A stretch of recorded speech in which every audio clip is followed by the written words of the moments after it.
earlier on. Professor Sampson Mamphweli from the South African National Energy Development Institute joins me now.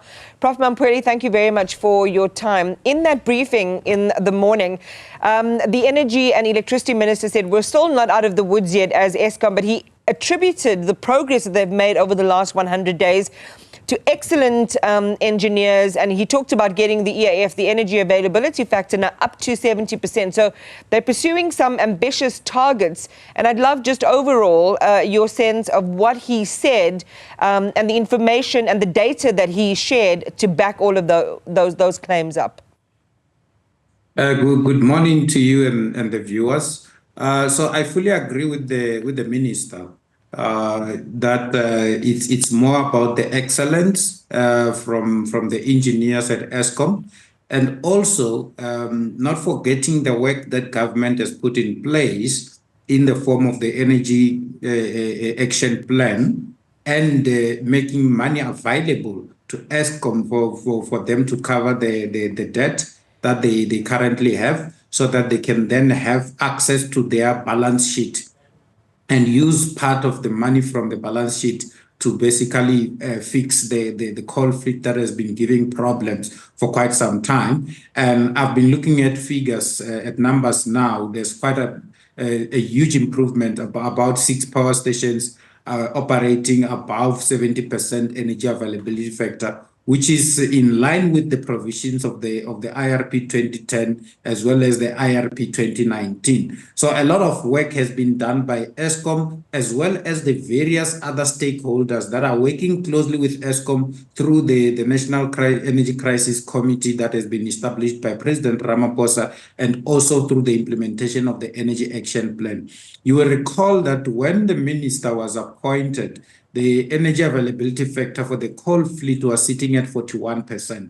And coming from 41% to above 60%, hovering between 60% and 70%, that's a huge improvement. And that is obviously assisting us in terms of dealing with load shedding. I agree with the minister when we say we are not out of the woods yet. But this time I'm very much optimistic. In the past, it used to be the minister who was very optimistic, with me, being on the other side. But this time I'm more optimistic than the minister.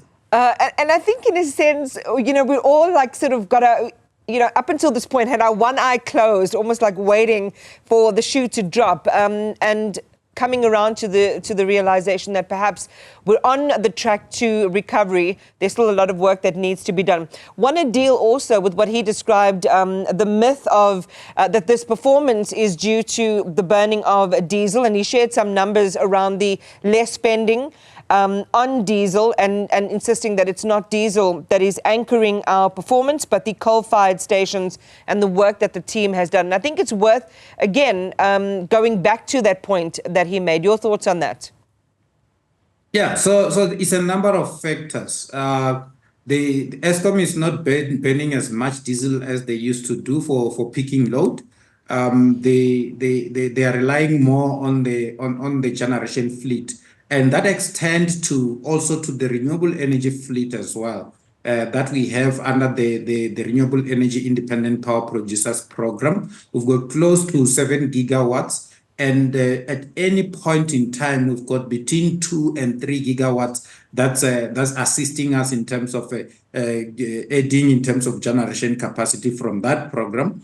We have seen the ramping up of a small-scale embedded generation or solar PV at households and businesses, and that is associated with the work that government has done through the same minister, when they engaged countries such as China, for instance, so that we can get the high-quality products, but at a reasonable price. And that has paid dividends because then the cost went down, and government also provided a rebate kind of a system. Through all that, we've seen the ramping up of the renewable energy in the form of small-scale embedded generation at households and businesses, pushing that particular share to about 6 gigawatts of installed capacity. And during the day, what we are seeing now is that we have a lot more solar energy coming in, which then allows a kind of a relief on the grid. And then Eskom can then use that relief to generate reserves that they need later on in the day. Instead of burning diesel, then they use those particular reserves. You know what was quite stark is it's almost as if he explained that Eskom is doing its bit over here. We're getting stuff right, stuff's coming on stream, and this is the plan. But there is a weakness in that link, and that's on the distribution side and the infrastructure and the work of municipalities. In this case, they've come up short, and I think he went quite hard on the municipalities on a number of areas. One was the modelling area where he was talking about population explosion in places like Gauteng, although he said what's happening, for example, in the city of Johannesburg is also happening in other parts of the country. So the municipalities don't seem to be coming to the party on that. They're not coming to the party when it comes to proper and adequate debt control, revenue collection. But also, for the money that they are getting, they are not reinvesting that money back into the grid, either through investments or into maintenance. And we've seen recently in Johannesburg, there has been load reduction, what they call load reduction. We've seen some programs around sorting out the grid. Well, I mean, I was talking mostly about the water grid, but certainly the electricity grid needs some work, and there's some work that's begun on that. How critical is the role of municipalities now? And isn't it important that those, the owners of those portfolios at provincial level really begin to start working and begin to crack the whip? Yeah, municipalities are very critical when it comes to issues of distribution.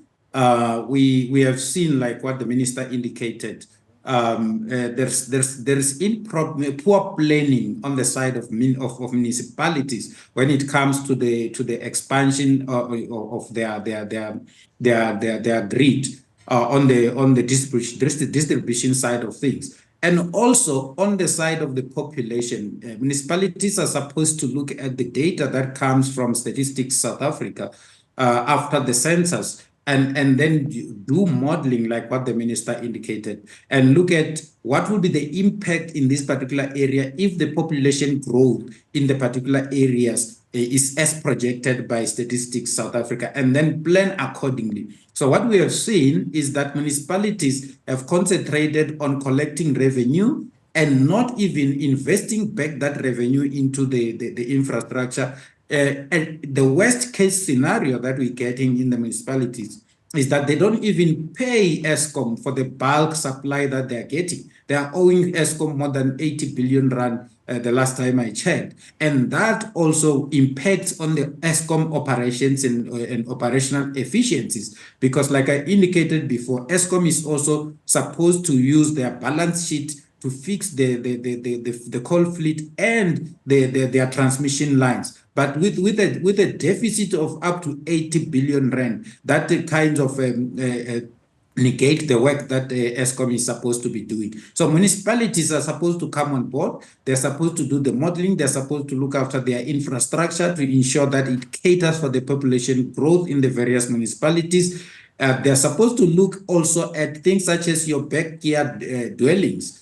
Because those are becoming kind of problematic because they connect from the main houses and then they increase the load in the particular areas where they are, as well as informal settlements and illegal connections as well. So we've got a lot more challenges at municipality levels that need to be dealt with before while we are busy solving the crisis at national level. So the minister is very much right that that's an area that needs serious attention.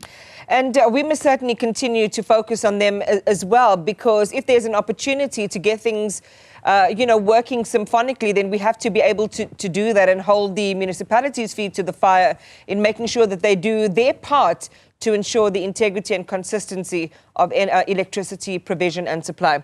Prof. Sam Mamphweli, as always, we appreciate your time and your scholarship. Thanks for stopping by.